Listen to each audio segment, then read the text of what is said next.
Hello everyone, this is Ritu and you are watching Maths Pirates. Today we will discuss exercise 1.3 of chapter Real Numbers of class 10th. So let's start.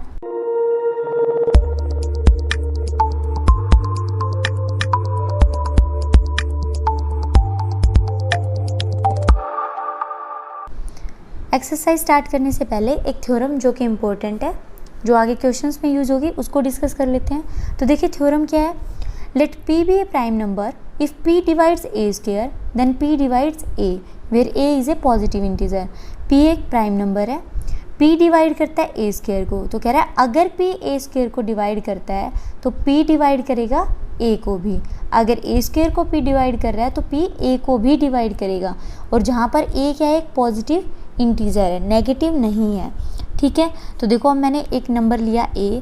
अब कोई भी मैं number ले रही हूँ a, तो उसके कोई नंबर है, उसके कुछ फैक्टर्स होंगे। ठीक है, मान लो मैंने नंबर लिया यहाँ पे 18। अब मैं अगर 18 की बात करूँ, 18 के प्राइम फैक्टर्स अगर निकालूँ, क्योंकि p जो है प्राइम नंबर्स है ना, तो हम क्या लेंगे, प्राइम फैक्टर्स लेंगे। तो 18 के अगर फैक्टर्स की बात करें तो 18 के फैक्टर्स होंगे, 2 से करेंगे 2 9 ज़ा 3 3 ज़ा 9, तो 18 के फैक्टर्स हो जाएंगे 233, है ना। तो ये 18 के फैक्टर्स हो गए। मैं ये एग्जांपल दे रही हूँ आपको, ये 233। ठीक है, तो ऐसे ही मान लो मैंने कोई नंबर लिया a, तो उसके फैक्टर्स क्या होंगे, p1 p2 up to Son pn। भाई वो नंबर बड़ा भी हो सकता है, छोटा भी हो सकता है, और नंबर बड़ा छोटा हुआ उसके हिसाब से उसके फैक्टर्स होंगे। तो मैंने नंबर ले लिए p1 p2 up to pn कि इन सारे नंबर्स की प्रोडक्ट है a। ठीक है, और ये सारे क्या हैं, p1 p2 pn सारे क्या हैं, ये कैसे हैं, प्राइम नंबर्स है, आर प्राइम्स। ठीक है, अब ये ज़रूरी नहीं कि ये अलग है। देखो दो कंडीशन हो सकती है, हो सकता है ये सारे अलग अलग हो और हो सकता है ये सेम हो। जैसे मैंने 18 लिया था तो ये 3 तो दोनों सेम भी आ रहे हैं। तो ये नॉर्मल सी बात है कि ज़रूरी नहीं कि सारे अलग हो सकता है अलग भी हो, तो दोनों कंडीशन हो सकती है। तो सबसे फर्स्ट क्या है कि मैंने एक नंबर लिया पॉजिटिव इंटीजर, एक इंटीजर लिया और उसको क्या लिखा कि वो प्राइम नंबर्स की प्रोडक्ट है।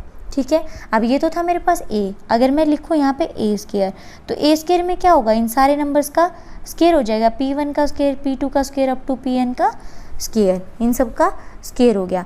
अब देखो हमें गिवन क्या है, हमें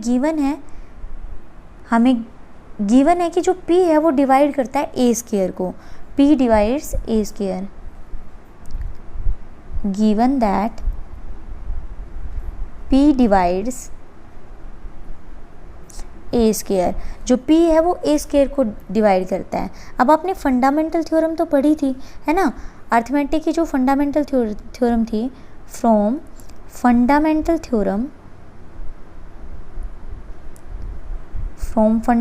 थ्योरम ऑफ अर्थमेटिक। क्या थी फंडामेंटल ऑफ थ्योरम अर्थमेटिक की, कि जो कोई भी नंबर है, कंपोजिट नंबर है, वो क्या है, प्राइम फैक्टर्स की प्रोडक्ट होता है। कोई भी कंपोजिट नंबर प्राइम नंबर्स की प्रोडक्ट होगा। और दूसरा हमने क्या पढ़ा था वहाँ पे, कि जो फैक्टर्स होंगे उनमें एक यूनिकनेस होगी, कि हमें वही नंबर्स आएंगे प्राइम फैक्टर्स में। ऐसा नहीं कि कोई भी नंबर अलग आ गया, फैक्टर्स अलग हो गए, ऐसा नहीं होगा। तो देखो यूनिकनेस की अगर बात आती है तो देखो यहाँ पे एक ही बात है कि अगर a स्क्वायर डिवाइड कर रहा है p स्क्वायर, p1 का स्क्वायर, p2 का स्क्वायर, pn के स्क्वायर को। ठीक है, तो वहाँ पे जो p है, p भी तो इन सब में से कोई एक प्राइम नंबर ही है, p इन सब में से कोई एक नंबर है ना, कोई भी एक नंबर हो सकता है। तो वो कह रहा है कि अगर p इनमें से कोई एक नंबर है तो ये जब ये p अगर a स्क्वायर को डिवाइड कर रहा है तो जो p है वो डिवाइड करेगा a को भी, p डिवाइड्स a करेगा ना। क्यों करेगा, क्योंकि जो a है, जो मेरे पास a है, वो a क्या है, मेरे पास a है p1 p2 pn, इन सब की प्रोडक्ट ही तो है मेरे पास, राइट।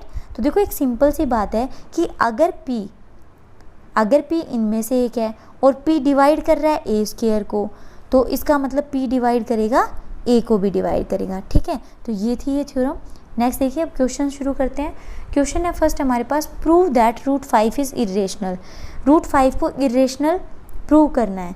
तो देखो सबसे पहले तो हमें ये पता होना चाहिए कि इरेशनल नंबर होता क्या है। देखो रेशनल नंबर और इरेशनल नंबर क्या होता है, एक बार डिफरेंस बताती हूँ थोड़ा सा। रेशनल नंबर होता है p अपॉन q की फॉर्म में होता है, जहाँ पे q नॉट इक्वल्स टू 0 और p और q है कि कोई भी इंटीजर्स हो सकते हैं, p and q are integers. ठीक है, ये तो है रेशनल नंबर। अब इर्रेशनल नंबर क्या होता है? इर्रेशनल नंबर, रेशनल आपको पता चल गया रेशनल नंबर क्या होता है। अब इर्रेशनल नंबर कह रहा है कि ये पी अपॉन क्यू की फॉर्म में लिखा जाता है, but irrational number P upon Q की फॉर्म में नहीं लिखा जाएगा, ठीक है। और इसमें भी क्या है कि क्यू नॉट इक्वल्स टू 0 होता है, बट ये पी अपॉन क्यू की फॉर्म में लिखा नहीं जाता। तो ये क्या है? Rational number. इर्रेशनल नंबर का मतलब है कि जो इर्रेशनल नंबर है वो क्या है?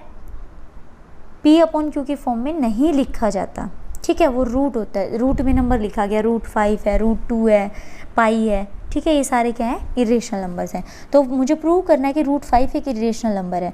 तो देखो प्रूव करने के लिए मैं क्या करती हूँ, मैं कॉन्ट्राडिक्शन लेके चलती हूँ कि मैं ये लेके चलती हूँ सपोज √5 इज़ रेशनल। मैंने लेट कर लिया कि जो √5 है वो एक रेशनल नंबर है, ठीक है। अगर रेशनल नंबर है तो सिंपल सी बात है कि मैं √5 को कैसे लिख सकती हूँ? पी अपॉन क्यू की फॉर्म में लिख सकती हूँ ना मैं इसको। अब उसको पी अपॉन क्यू बोलो या आप ए अपॉन बी बोलो, एक ही बात है, कुछ भी लिख सकते हो। पी अपॉन क्यू भी लिख सकते हो और ए अपॉन बी भी लिख सकते हो। तो अब देखो, अगर ये एक रेशनल नंबर है तो मैं इसको कैसे लिख सकती हूँ? रेशनल नंबर है तो मैंने इसको लिख दिया, ए अपॉन बी की फॉर्म में लिख दिया। और इसमें क्या है? बी नॉट इक्वल्स टू 0 है, जो बी है वो नॉट इक्वल टू 0 है। और यहाँ पे मैं कह रही हूँ कि ए एंड बी आर को प्राइम्स। अब को प्राइम्स का नंबर, प्राइम का मतलब आपको पता है कि प्राइम नंबर्स क्या होते हैं। को प्राइम्स का मतलब है कि जो इन दोनों के बीच का जो कॉमन है वो कुछ सिर्फ 1 है, यानी इन दोनों के बीच में जो HCF वो क्या है? 1 है, ठीक है। तो √5 हो गया मेरे पास ए upon B.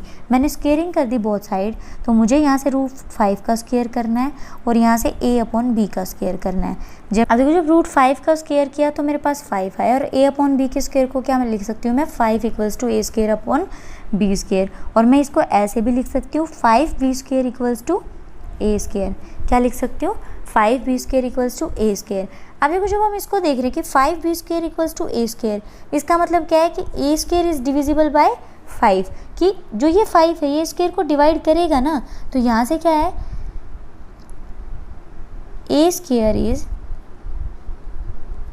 Divisible by, this shows that, ये शो कर रहा है, this shows that 5, this shows that a square is divisible by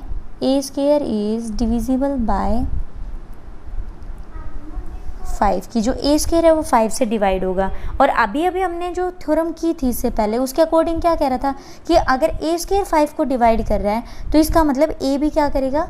a is divisible by 5। अगर 5 a स्क्वायर को डिवाइड कर रहा है, अगर 5 एक प्राइम नंबर है, अगर ये a स्क्वायर को डिवाइड कर रहा है, इसका मतलब ये a को भी डिवाइड करेगा।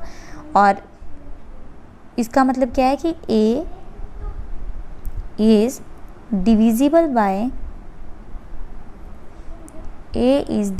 बाय 5, ठीक है। कि अगर 5 a स्क्वायर को डिवाइड कर रहा है तो 5 a को भी डिवाइड करेगा। इसका मतलब क्या हुआ कि a 5 को डिवाइड करेगा? इसका मतलब हुआ कि जो a है वो कोई 5 का मल्टीपल हो सकता है ना। a 5 1 भी हो सकता है, m की जगह 2 पुट करेंगे तो 10 भी हो गया। तो जो a है वो मल्टीपल्स है 5 का, ठीक है। और जहाँ पे m क्या है? कोई भी इंटीजर हो सकता है। अब कह रहा है अगर a इक्वल्स टू 5m है, a इक्वल्स टू, एक तो यहाँ से इक्वेशन आई मेरे पास। अब कह रहा है अगर a इक्वल्स टू 5m है तो मैं इस a की वैल्यू को मैं यहाँ पे जो ये वाली इक्वेशन थी इसमें पुट करूँ। तो मेरे पास अगर यहाँ पुट करती हूँ मैं, तो मेरे पास क्या आएगा? 5b square equals to, a की जगह मैं 5 को पुट कर रही हूँ 5m को, तो 5m का स्क्वायर, और ये हो जाएगा 5b square equals to 25m square है। a equals to 5b square equal to 25m square. अब इस 5 को उधर डिवाइड कर देते हैं तो मेरे पास क्या आएगा? b स्क्वायर इक्वल्स टू, ये 5 इधर आके डिवाइड हुआ तो कितना आ गया? 5m square. b स्क्वायर क्या आ गया मेरे पास? 5m स्क्वायर आया। अब देखो सेम वही कंडीशन हो गई ना जो यहाँ पे थी, जैसे कि b square equals to 5m square का मतलब क्या है कि b स्क्वायर है वो डिविजिबल है बाय 5। तो ये कह रहा है कि अगर यहाँ पे मैं लिखती हूँ b square equals to 5m square, इसका मतलब है कि b स्क्वायर डिविजिबल है 5 से, b square is divisible by 5। इसका मतलब b डिवाइड करेगा 5 को, सॉरी b भी डिविजिबल होगा 5 से, अगर 5b² को डिवाइड कर रहा है तो 5b को भी डिवाइड करेगा। बट ये सेकंड इक्वेशन, अब फर्स्ट इक्वेशन के अकॉर्डिंग और सेकंड इक्वेशन के अकॉर्डिंग दोनों क्या कह रहे हैं, 5 तो कॉमन हो गया इन दोनों के अंदर। बट मैंने क्या लिया था, मैंने लिया था कि जो 5 है वो a/b, जब मैंने फॉर्म स्टार्टिंग में ली थी तो मैंने वहाँ पे बताया था कि ये दोनों कैसे को प्राइम्स हैं, क्योंकि कुछ भी कॉमन नहीं है। बट यहाँ से तो पता चल रहा है from equation from first and second 5 is common, दोनों के अंदर 5 क्या हो गया, कॉमन हो गया। तो ये तो क्या हो गया, एक कंट्राडिक्शन आ गई। तो क्या हो गई, कॉन्ट्राडिक्शन फाउंड, कॉन्ट्राडिक्शन मिल गई अब हमें यहाँ पे। तो हम क्या कहेंगे, इसका मतलब क्या हुआ कि जो √5 है वो हम क्या है, इरेशनल है। हमने क्या लिया था, उसको रेशनल लिया था, लेकिन वो क्या है, एक इरेशनल नंबर है। ठीक है, नेक्स्ट देखिए, नेक्स्ट नंबर है प्रूव दैट नेक्स्ट क्वेश्चन है prove that 3 + 2 √5 is irrational number. जो 3 + √5 है वो इरेशनल है। तो सेम वही कि हम इसको क्या लेके चलेंगे, कॉन्ट्राडिक्शन लेके चलेंगे। तो हमने क्या किया, सपोज 3 + 2 √5 इज रेशनल नंबर। मैंने इसको रेशनल नंबर लिया, और अगर मैं इसको रेशनल नंबर ले रही हूँ तो मैं इसको क्या लिख सकती हूँ, a/b की फॉर्म में लिख सकती हूँ। ठीक है, और सेम यहाँ पे भी वही कंडीशन है कि जो a एंड b आर को प्राइम्स, a और जो b हैं वो क्या है, को प्राइम्स है, मीन्स a और b में कुछ भी कॉमन नहीं है। आप देखो, मैं इसको लिख सकती हूँ 2 √5, और ये इधर 3 प्लस का है, उधर जाके क्या हो जाएगा, माइनस का हो गया 3, उधर जाके क्या हो गया, 3 माइनस का हो गया। अब जो यहाँ पे 2 है, मैं सिर्फ इधर √5 लेके चल रही हूँ, क्योंकि 3 और 2 आप सबको पता है कि ये नंबर कैसे हैं, एक रियल नंबर्स हैं ये, है ना। तो मैं यहाँ पे सिर्फ एक √5 को लेके चलती हूँ ताकि क्वेश्चन थोड़ा इजीली सोल्व हो जाए, क्योंकि अगर √5 इरेशनल है इसका मतलब 3 + 2 √5 भी इरेशनल होगा। तो हमें सिर्फ यहाँ पे √5 को इरेशनल प्रूव करना है। अब अगर ये 2 यहाँ मल्टीप्लाई में इधर लेके जाएंगे तो ये क्या हो जाएगा, डिवाइड में, और हम इसको लिख सकते हैं √5 = ये 2 इधर डिवाइड में आएगा तो ये हो जाएगा a/2b - 3/2 आ गया। और जहाँ पे a और b क्या है, इंटीजर्स हैं।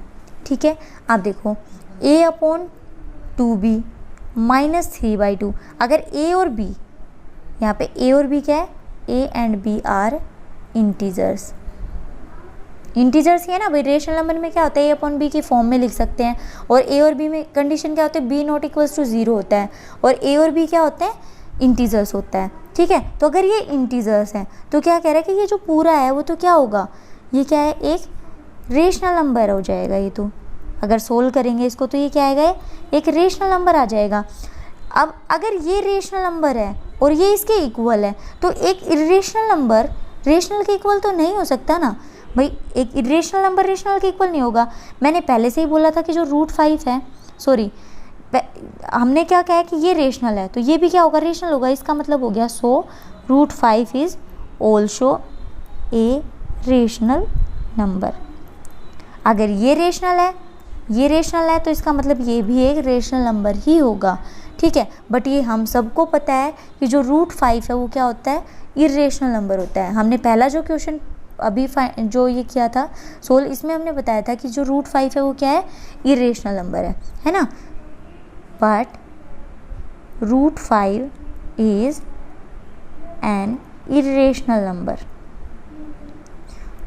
अब हम एक जगह तो कह रहे हैं, यहाँ से तो हमारे पास आया कि √5 रेशनल है, और हम कह रहे हैं कि √5 क्या होता है, इरेशनल नंबर होता है। तो ये तो क्या होगी कि जो हमने सपोज किया था वो इनकरेक्ट हो गई। तो क्या कहेंगे हम, जो कॉन्ट्राडिक्शन थी वो क्या है, हमारी कॉन्ट्राडिक्शन आ गई ना। सपोज कुछ किया था, आ कुछ रहा है, तो हम क्या कहेंगे, अजम्पशन जो हमने की थी, जो सपोज किया था वो क्या है, इनकरेक्ट है। अजम्पशन इज़ इनकरेक्ट, आप यह कह सकते हो अजम्पशन इज़ रॉन्ग।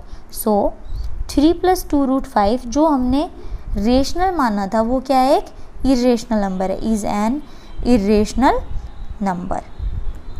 वो कैसा नंबर है, इरेशनल नंबर है। ठीक है, तो इस टाइप के जो भी क्वेश्चन है उनमें हम क्या करेंगे, उसमें हम करेंगे कि उनको रेशनल लेके चलेंगे और फिर उसको क्या प्रूव कर देंगे कि वो इरेशनल नंबर है, कॉन्ट्राडिक्शन आ जाएगी। ठीक है, नेक्स्ट देखो, प्रूव करना है कि 1/√2, सिंपल तो उसने बता दिया कि √2 है, √5 है, जो इस टाइप के नंबर हैं वो क्या होते हैं कि वो सारे इरेशनल नंबर होते हैं अगर जिनका स्क्वायर फाइंड नहीं कर सकते। अब रूट 2 है, इसका स्क्वायर नहीं है, मान लो मैं यहाँ पे लिखती रूट 4, तो रूट 4 में तो क्या है, 4 का स्क्वायर रूट निकालेंगे 2 आ जाएगा, है ना। तो आपको ये चेक करना है कि आप कैसे उसको, कि वो रेशनल है या इरेशनल है। अब 1/√2 को चेक करते हैं, तो सबसे पहले कॉन्ट्राडिक्शन ही लेके चलते हैं। Suppose 1/√2 is rational number. हमने इसको लेट किया कि ये एक रेशनल नंबर है। अब रेशनल नंबर है तो मैं इसको a/b की फॉर्म में भी लिख सकती हूँ, और वहाँ पे a और b क्या है, को प्राइम नंबर है, ठीक है। a और b क्या है, वहाँ पे को प्राइम नंबर्स हैं। अब देखो अगर ऐसा है तो मैं ये √2 जो है मेरे पास, अब इस √2 को मैं कैसे सोल्व करूँ, मैं क्या करूँगी, √2 से इसको मल्टीप्लाई कर दूँ और √2 से इसको डिवाइड कर दूँ, तो कुछ फ़र्क तो पड़ेगा नहीं क्योंकि ये तो 1 बन जाएगा, है ना। तो इससे कुछ फ़र्क नहीं पड़ेगा, बट क्वेश्चन में क्या आ जाएगा, √2 ऊपर आ जाएगा और नीचे क्या आ गया, √2 को सोल्व करेंगे 2 आ गया, और ये हो गया मेरे पास a/b आ गया, ठीक है। अब मैं इसको लिख सकती हूँ √2 और ये 2 इधर क्या हो जाएगा, मल्टीप्लाई, तो इसको मैं लिख दूँगी 2a/b। क्या आ गया, ये 2a/b आ गया मेरे पास। अब हमने यहाँ पे क्या लेट किया था, 1/√2 इक्वल्स टू a/b, और रेशनल नंबर था ना 1/√2, ये रेशनल नंबर था, तो हमने इसको लेट किया था कि a/b के इक्वल, क्योंकि जो रेशनल नंबर होते हैं वो a/b की फॉर्म में होते हैं, और जहाँ पर a and b are integers, a और b क्या होते हैं, इंटीजर्स होते हैं, और b नॉट इक्वल्स टू 0, ये कंडीशन होती है ना। तो ये कह रहा है कि अगर ऐसा है कि a और b हमने लेट कर रखा है, a और b इंटीजर्स है, तो 2a/5 ये भी क्या होगा, एक रेशनल नंबर होगा, है ना। तो 2a/b, a and b are integers, और अगर ये इंटीजर्स हैं सो 2a/5, देखो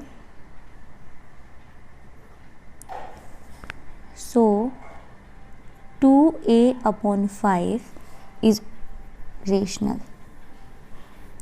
अगर इंटीजर्स हैं तो ये p/q की फॉर्म में है, तो ये भी क्या है, रेशनल नंबर है। अगर ये रेशनल नंबर है तो देखो √2 2a/b के इक्वल है, it means √2 is also rational number. अब √2 क्या है, एक रेशनल नंबर आ गया, लेकिन ये तो क्या है, कॉन्ट्राडिक्ट हो गया, क्योंकि हम क्या कह रहे हैं कि 1/√2 क्या था हमारे पास, एक इरेशनल नंबर था, है ना, और 1/√2 हमने रेशनल लेके चले थे, तो ये क्या है, contradiction found.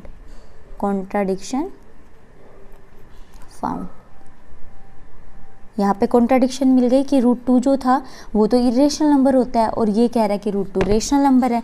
It means 1/√2 is irrational. Okay, next part देखिए। अब नेक्स्ट पार्ट में क्या कह रहा है वो, कि 7√5 को प्रूव करना है कि ये इरेशनल है। तो सेम हम इसमें क्या करेंगे कि इसको इरेशनल प्रूव करना है, तो कॉन्ट्राडिक्शन लेके चलेंगे। हमें प्रूव करना है 7√5 को इरेशनल, तो हम क्या लेके चलेंगे, अज्यूम करेंगे कि 7√5 क्या एक रेशनल नंबर है। Late assume that 7√5 is rational number. अब 7√5 है वो क्या है, एक रेशनल नंबर है। रेशनल नंबर है तो इसको क्या लिख सकते हैं, p/q की फॉर्म में लिख सकते हैं। मैंने इसको लिखा p/q, और यहाँ पे p and q are integers. p और q क्या है, इंटीजर्स हैं, और जो q है वो नॉट इक्वल्स टू 0 है, ठीक है। तो मैंने इसको लिखा। अब देखो मैं थोड़ा सा कैलकुलेशन करती हूँ इसमें, मैं यहाँ सिर्फ √5 को लेती हूँ, √5 को, तो जो ये 7 यहाँ मल्टीप्लाई था ये इधर आके डिवाइड में आ जाएगा, और ये हो जाएगा p/7q। √5 को हम लिख सकते हैं p/7q लिख सकते हैं, ठीक है। अब देखो √5 को हम पहले प्रूव कर चुके हैं, तो इसलिए मैंने, या फिर जो एक्स्ट्रा का है उसको इधर लेके आने का यही मतलब होता है कि √5 का हमें पता है कि वो क्या है, पहले भी प्रूव कर चुके हैं। अब देखो p/7q है, p और q हमने अभी बताया कि वो इंटीजर्स हैं, तो अगर इंटीजर्स को 7 से भी डिवाइड करेंगे तो भी p/q है, इसको 7 से डिवाइड करें तो भी हमें क्या मिलेगा, एक इंटीजर ही मिलेगा। It means p/7q, so p/7q is rational, क्योंकि p और q क्या है, इंटीजर्स हैं, इस वजह से p/7q भी क्या है, एक रेशनल नंबर है। अगर p/7q रेशनल नंबर है तो क्या लिखेंगे हम, सो √5 is also a rational number. अब √5 एक रेशनल नंबर है, क्यों है भाई, यहाँ पे इसका रीज़न भी डाल देते हैं, क्योंकि √5 p/7q के इक्वल है ना, √5 है वो p/7q के इक्वल है, तो ये भी एक रेशनल नंबर हो गया। लेकिन ये तो हमें पता है कि √5 क्या है, वो एक इरेशनल नंबर है, तो यहाँ से तो क्या आ गई, एक कॉन्ट्राडिक्शन आ गई। So but contradiction is that √5 is irrational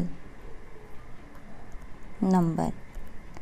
So 7√5 is irrational number। भाई हमने जो अजम्पशन ली थी वो क्या आ गई, हमारी रॉन्ग आ गई, तो हमने जो 7√5 को रेशनल अज्यूम किया था वो क्या है, रॉन्ग हो गया, वो क्या है, एक इरेशनल नंबर है।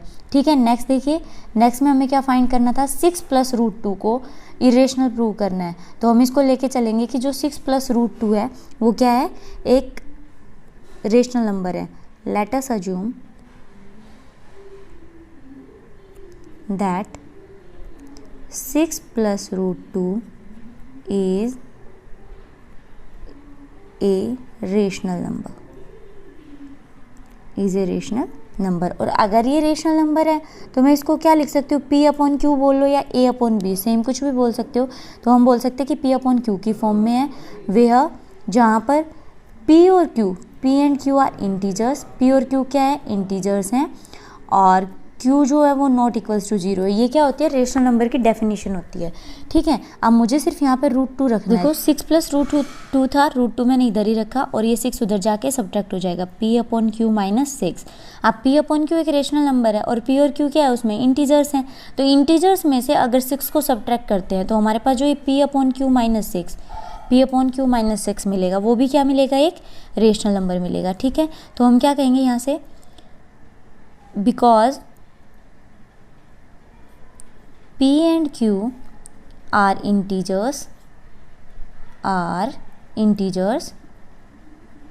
so p/q - 6 is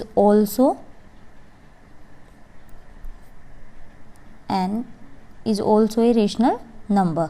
ठीक है, अब देखो, अगर p/q - 6, अगर p/q - 6 एक रेशनल नंबर है तो √2 भी क्या होगा, एक रेशनल नंबर ही होगा ना।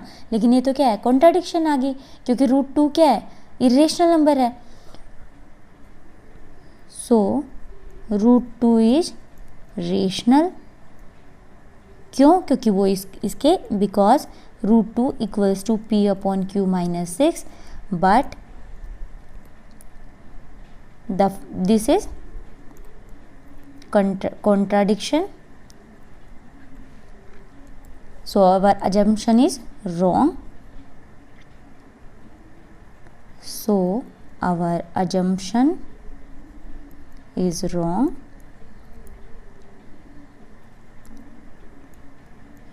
इसलिए जो हमने 6 + √2 को रेशनल लिया था वो क्या है, एक इरेशनल नंबर है, इज एन इरेशनल नंबर।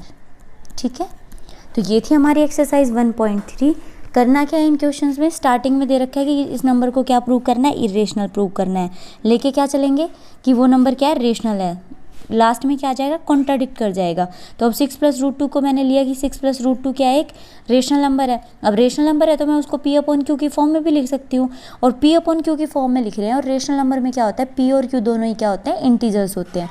अब अगर P/Q इंटीजर्स हैं, ठीक है, P और Q इंटीजर्स हैं, तो अगर मैं उसमें से 6 सब्ट्रैक्ट भी कर देती हूँ तो भी मुझे वापस क्या मिलेगा, अगर इसको सोल्व करूँगी तो भी मुझे एक इंटीजर ही मिलेगा। और अगर ये इंटीजर है तो मीन्स ये रेशनल नंबर है, तो ये रेशनल नंबर है ना, और ये रेशनल है, ये इसके इक्वल है, ये इसके इक्वल है, इट मीन्स ये भी क्या हुआ, एक रेशनल नंबर है। बट हमें पता है कि √2 तो क्या होता है, एक इरेशनल नंबर होता है। तो यहाँ पे क्या आ गया, कॉन्ट्रडिक्शन आ गई। तो हमने 6 + √2 जिसको कि रेशनल लेट किया था वो क्या हो गया, 6 + √2 एक इरेशनल नंबर हो गया। ठीक है, तो इस टाइप आपको इस एक्सरसाइज में इस तरह से क्वेश्चंस करने हैं। आई होप आपको बहुत अच्छे से सब कुछ समझ आया। अगर फिर भी कहीं कोई प्रॉब्लम है तो कमेंट करके कमेंट बॉक्स में बताइए। Bye, take care.